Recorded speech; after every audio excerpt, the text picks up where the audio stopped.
बजावत बजा बड़ा मजबूत हो जाओ से बेचारा मजबूत तो हो जाइए से लेकिन जब 2-3 घंटा बजा दिया से जब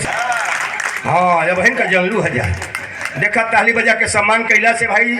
एमे बेइज्जती ना होला। ई लोग जाने ला कि इहो के आदमी का मान सम्मान कैला का ढंग पूरी खोजी हां कि तनी हमार बोर रही कुल देखिए तो कहिया कि फलाना का मेहररुआ हराना सेव संतरा ना लेके अब माई का पूजा करते खूब माई सुन ली। अब बतावा आज अइले ही नहीं खेगो हमार तेरिया बा हां तोरा भतीजा तो के कहली बतिया जरूरी रहला सही बात है भतीजा लगी लेकिन कहला की बता तोर भैंस के तरह दूध तक 7 लीटर दे ले आ होवे कोई न मती हां के पिएला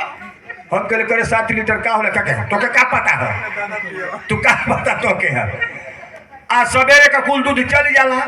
आ ओकर मालकिन के तब देखबा तो खरी मती हम कल करे कुल 7 लीटर दूध हवा सवेरवा का चल जाला आ सजिया को दूध का के हमारे घर खवैया ना होए। अब बतावा ई तो हो सवेरे ही चल जाई काम पर आ राती का दूध रही तो आई सिहरल अपन एल्कोहल ले ले रही तो कहीं के दूध ना पियल जाला सुती जाई तो भैया हो यही लिए हम बताइला अपने ले ली है 1.5 मन फल ला दिली है आ अपने लोटा का पानी लेके गाँव चल दी है कि हरियर बासे का बहंगी लचकती जा आ केवन दुलरू लेके चलना बहंगिया छठी माई दी है घाटे पहुंचा। ई बतावा कमजोर अगर मरद हो आ 1.5 मन फल वही दौरा में लाद दे ले हो गाँव जाता कि घाटे दिया पहुंचाए तो तू तो आगे के पहुंच जेबू ई 1.5 मन लेके चकमाका था पीछा में जे तनी ओकर वजन ना तनी दौरी का वजन है तो कहां ले घाटे पहुंचे ही तो नारी में गिर जाई है अनरसा है हर गल जलहवा नींबू हो गल सेव संतरा पीनत बा कहां ले घाटे पहुंची बतावा का जरूरी है उतना फल लेके गईला का ओहू मेरा तो 1.5 मन का घर ला देबू घरिए लेके चली है कितना जाए। अरे ऐसे देखा भाई बहुत हम बहुत परेशान है आ हाई सीताला माई मती बाहर लेके वही परेशान कटबू लाहो बहिन आ हमारे घर में कहिए से करे गाय के घर में तो 16 के ले जइयो हां केरा या ना खाली केरा आवेला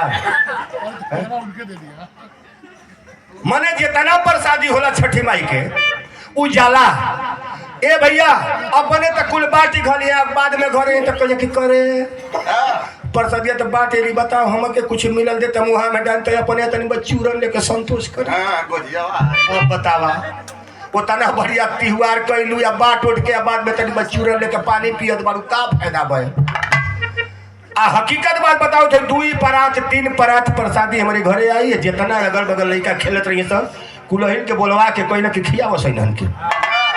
अब 3 दिन ले 4 दिन ले प्रसादी हमारे घर का ना हो रहा क्यों ना भूखेला हमारे घर आराम से खाला लेकिन माता रानी उतनी प्रसादी दे देली इहे कुल बात हो समझदारी करा हिसाबे में करा छठ माई करा व्रत करा लेकिन हिसाब में करा। जब माता रानी को लोग मनौती और काहे माने लगता पहले का लोग रहो सा माई के दरबार में चाहे छठी माई के दरबार में गंगा मैया के दरबार में कैसे लोग सुमिरन करना चला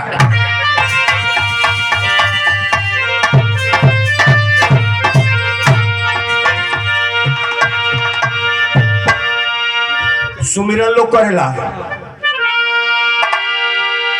उनमें देखब तो ऐसा वो इंद्रासनी बाजा में का डांसर रही है सर उम्र रही कम से कम 50 से 55 बरिस आ उन्हन के गोड़ में देखब तो बेवाज ऐसा फाटल रही बुझाई कि गेहूं में का दरार फाटल है आ वही करियवा मुंह पर इतना मुर्दा शंख पोतली है सर पूरा वाइट बुझाई के 9 लखा भट्ठा है इतना महंगा साड़ी पहनी है कि कम से कम 100 से 150 लेकर आ 10 गो घुघुर 7 गो तो फूटल रही हुई आ वही मुँहे पर ऐसा पेंट पोती है सब लिपस्टिक कलर अच्छा ये हाई ललकी लिपस्टिक ऐसा पोत के वही तरह खूब ऐसा तकी है सब ऐसा हिलिया सके ताकि तो जानी कि हमारा निकले तो ऐसा हिलिया सब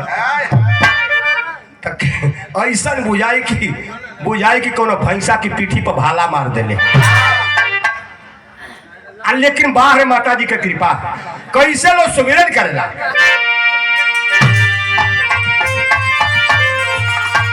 ए